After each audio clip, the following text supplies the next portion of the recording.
আন্দোলনে মানুষ মেধার কারণে যদি চাকরি পায় তাহলে 35 কেন পারবে না? যারা আজকে দাবি উত্থাপন করতেছে না তারাও একটু বয়সটা কমলে পড়ায় মনে করেন যে এই 35-এর এটা বুঝতে পারবে। প্রতি 10 বছর অন্তর অন্তর তারা একটা রিভিউ করবে যে বয়স সীমা আমাদের সামনে বাড়াতে হবে নাকি আমরা উন্মুক্ত করে দিব। যারা ন্যাশনালে মানে স্টেশন জটে অনেকের বয়স 28-27 হয়ে যায়, চাকরির পরীক্ষা দিতে দিতে 28-29 হয়ে যায়, কিন্তু তাদের যোগ্যতা প্রমাণ করতে পারে না।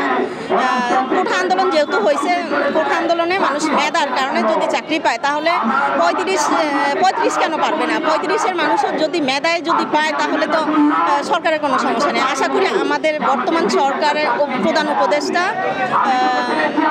ডক্টর ইউনূস স্যার উনি অবশ্যই আমাদের দাবি মানবে, এটা আমরা আশা করি। 250-টিরও বেশি ডিজাইন অপশন নিয়ে ওয়ালটন স্মার্ট ফ্রিজ, বোঝে আপনার প্রয়োজন।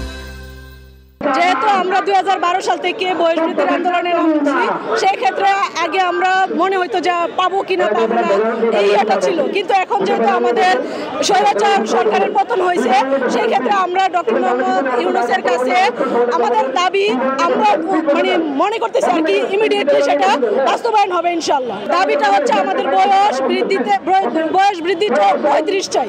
এখন আমি চাই এই ছাত্র জনতা সরকারের কাছে, বিশেষ করে আসিফ নজরুল স্যারের কাছে, আমাদের ছাত্রদের 2জন প্রতিনিধি আছে উপদেষ্টা মণ্ডলীতে, আমি তাদের কাছে আকুল আবেদন জানাই যে আমাদের এটা প্রাণের দাবি, এই দাবিটা অবশ্য সবাই মেনে নেক।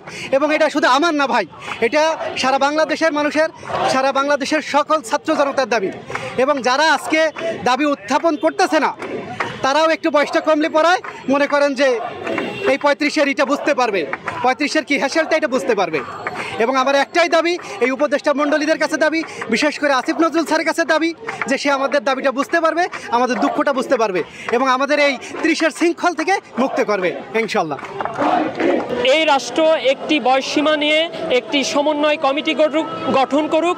সেই সমন্বয় কমিটির কাজ হবে প্রতি 10 বছর অন্তর অন্তর তারা একটা রিভিউ করবে যে বয়স সীমা আমাদের সামনে বাড়াতে হবে নাকি আমরা উন্মুক্ত করে দিব। দীর্ঘ 12 বছর ধরে এই যে পেছনের শিক্ষার্থীরা তারা কিন্তু আন্দোলন করে আসছে, সংগ্রাম করে আসছে। বিগত সরকারের সময়ে আমরা দেখেছি 23 থেকে 24 জন শিক্ষার্থীকে তারা জেলে পুরেছে, শিক্ষার্থীদের বাড়ি বাড়ি গিয়ে তল্লাশি করা হয়েছে। আপনি ভাবলে অবাক হবেন, নারী শিক্ষার্থীদের বাসায় গিয়ে তাদের বিয়ে সম্পর্কে কটূক্তি করা হয়েছে এবং হয়রানি করা হয়েছে এবং তাদের নামে জেল মামলা দেওয়া হয়েছে। এত সবের কারণেই শিক্ষার্থীরা কিন্তু দমে যায়নি, তারা এই যে বৈষম্য বিরোধী আন্দোলনে ছিল। আমাদের বর্তমান সরকার ছাত্র জনতার সরকার, এটা ছাত্র বান্ধব। এখন আন্দোলন, করোনা, বিভিন্ন কারণে আমাদের বয়সটা 30 পার হয়ে গেছে। আমাদের লেখাপড়া বা অন্যান্য যে চেষ্টা ছিল, আমরা চেষ্টা ত্রুটি ছিল না, কিন্তু সময়ের অভাবে আমাদের কাজগুলো সুসম্পন্ন হয় নাই। সেজন্য আমাদের ছাত্র জনতা সকলের দাবি যে 35 যেন করা হয় এবং আমরা চাকরি ক্ষেত্রে যাতে এই সুযোগ সুবিধাটা পেয়ে থাকি।